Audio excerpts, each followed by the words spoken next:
Oh, Brad. Sana, malayo na.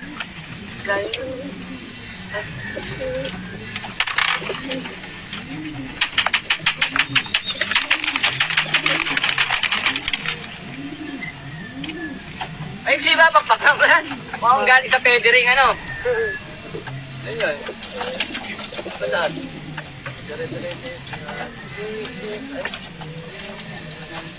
Yon mga utol, good morning at welcome back dito sa loop natin. Ayan, so ngayong araw abangan tayo ng mga natin, pang summer natin para sa training nila. So bale, kagabi sinabay natin sila sa training ni Boss Wins. At ayan, ang release point ay Santa Rosa, Nueva Ecija. So pinawalan yung mga ibon ng alas 7 ng umaga sa release point. So bali ang naisama dun sa release ng alas 7 yung dalawang ibon lang. Bali, ano ba? Tama ba? Tama, yung dalawang ibon lang natin na all bird. Pero yung mga young bird natin, pinabukod natin sila ng release. So, isang grupo yung mga young bird natin, yung 11. So, yung dalawang yung dalawang all bird lang natin ang kasama sa sa grupo. So, ayun. Lahat ng pang summer natin dala-dala ngayon bali na kumpleto nga yung mga pang summer natin nakaraang training. So San Isidro Nueva Ecija, nagkinabukasan lang yung dalawa pero umuwi naman. So yun, naglagay tayo ng dito ng widowwood. Minomotivate natin yung isang all bird natin, yung pang south, yung blue bar white light. So binigyan natin siya ng kapares para na sa ganun motivate yung ibon kasi paris na. So baka sakaling mag-speed siya, mailaban natin siya ng pamuling sa north.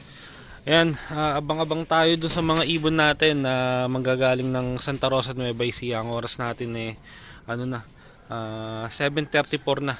34 minutes na lumilipad yung mga ibon. Siguro maya-mayang konti, siguro nasa tansya ko, mga 40 to 45 minutes lilipa rin ng mga ibon yung Santa Rosa. So kaya ayan, abang-abang tayo. Paano, okay naman yan, blue sky, may araw.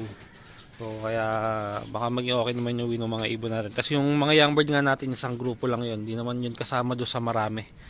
Kaya baka pa maya ay isang grupo lang din sila dumating. So ayan, abang-abang tayo. So ito mga utol, may ibon na tayo. Yung blue bar white light natin. Sakto, 7:44 dumating siya. 1-2 yung speed. Ayun, doon pa bumaba. Ayan pa isa, yung putot. Ayan, silang dalawa yung sinama nga natin doon sa release ng grupo So in-expect ko sila talaga yung unang darating. Kaso doon bumaba. Hindi pa pwedeng ipampuling.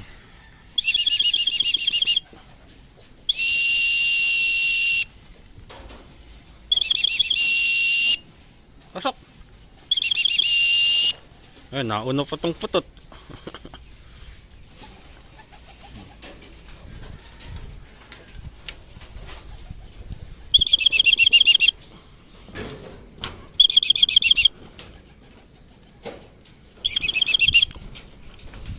7:44 sakto dumating sila, 1-2 speed.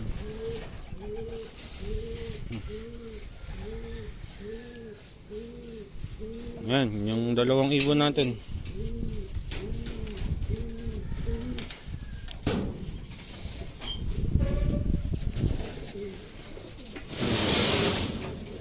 Nakamaris din si putot pag-agawan ng asawa yan.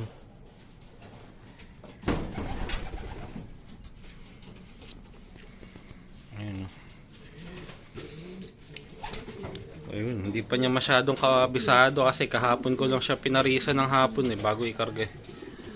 Ayan. So bibigyan ko na lang siya ng bukod na tubig.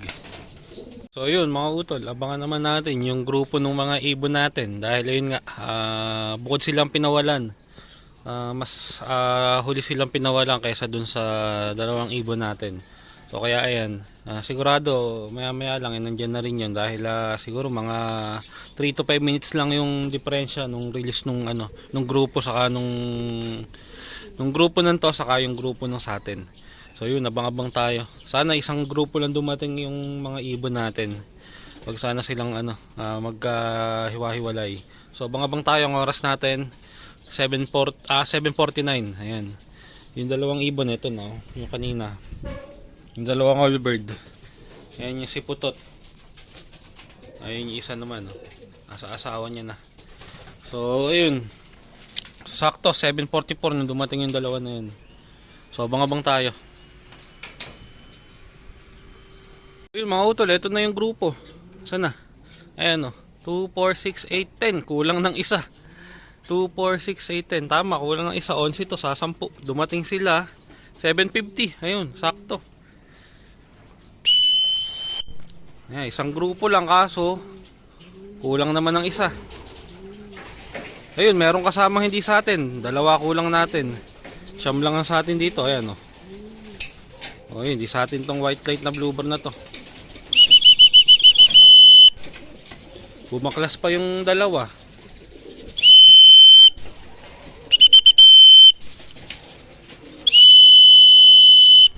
Namarako pa na namarako tong isang to.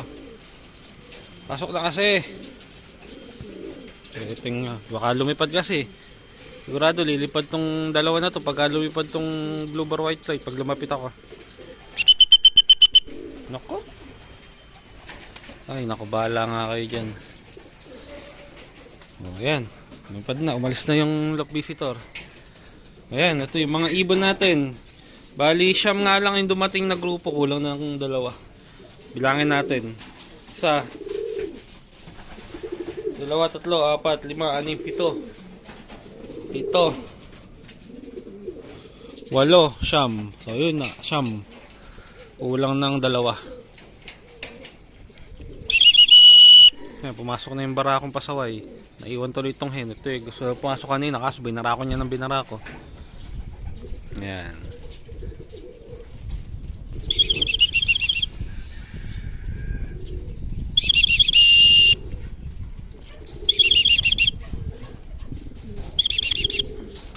Ayan.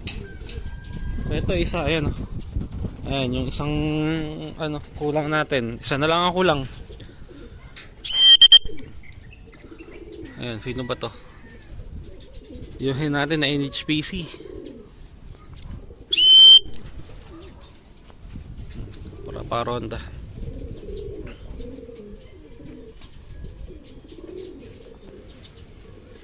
Hindi ko nakita kung saan sila lumabas. Nakita ko na lang umiikot na yung mga ibon eh.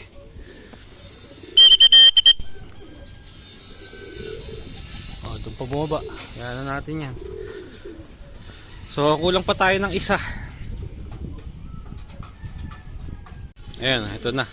Ito yung ano natin, yung nagkinabukasan umuwi nung ano, nung nakaraang training sa San Isidro. So yun, late na naman siya pero buti hindi na makagaya nung nakaraan na kinabukasan siya umuwi. So isa na lang ang kulang natin. Hindi ko ngayon alam kung sino yung kulang natin. So tingnan nga natin. Pasok na. Ayan, masok na. Ayan, ang kulang natin ay sino kaya? Yun, yung ano, yung blue bar na gupit ang pakpak yung naka-pwesto dito. So may nga ang pakpak nun, mukhang hirap siya lumipad. Pero uwi yun, dahil nung nakaraan, umuwi yun eh. Na-late din yun nung nakaraan, pero daybird yun, hapon na ata siya nung umuwi. Pero ngayon, late na naman siya. Pero uwi yun, sigurado. Baka may nakasama lang. So yun, isa na lang kulang natin. O yan, ito na yung last bird natin. Ayan, mukhang nasama nga lang to sa ibang grupo. Ayan na siya. Magsipa kasi ng pakpak na eri. Patubo pa lang yung dulo. Tapos yung pangalawa sa dulo gupit pa. Ayan. So kompleto na tayo sa training natin ngayon ng Santa Rosa, Laguna. Ayan, maya maya mapapakain na natin yung mga ibon. Ayan. So, siguro sa mga susunod kakarga na natin to sa club training BFRC. Magi-start na mamaya para sa first club training nila sa Ildefonso pa lang yon. Pero hindi muna natin San Rafael pala. Pero hindi muna natin ikakarga tong mga ibon natin. Siguro ikakarga natin sila sa ano na, San Leonardo or Talavera. Ayan, pagka medyo lumayo-layo na ng konti. Ayan, sa first training di muna natin sasampa. First, second, third training baka hindi pa natin sila maikarga. So baka mag self training na lang muna ulit tayo sa mga susunod na araw. Sa Kapaloply. Ayan sila oh. Okay naman ito. Pangit tong balahibo pala nitong putot natin oh. Mukhang nasiksik siya ng konti. Pangit yung pakpak niya oh, nadumihan. Pero itong mga ibon natin okay yan kasi nakabukod ng training box tong mga to. Sila lang doon sa isang malaking training box eh. Ayan. So, yun yung ano natin, no? Yung blue bar white light.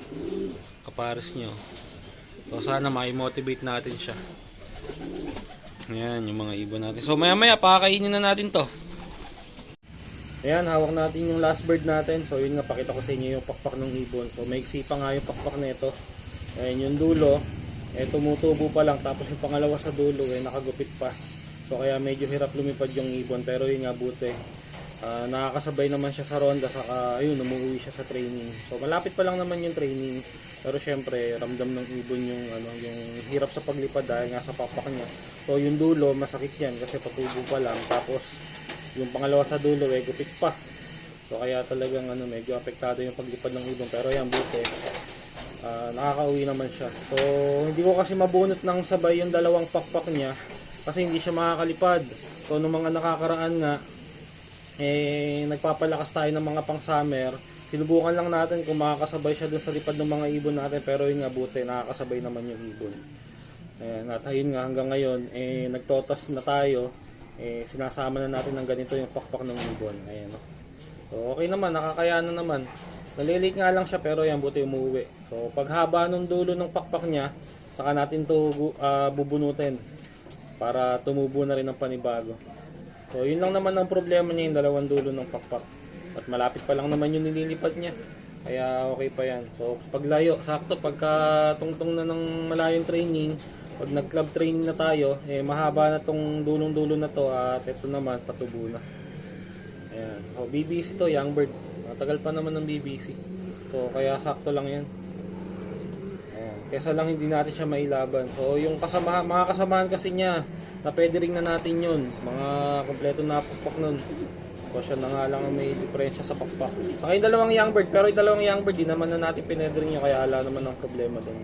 So siya nga lang talaga. So yan yung ibon.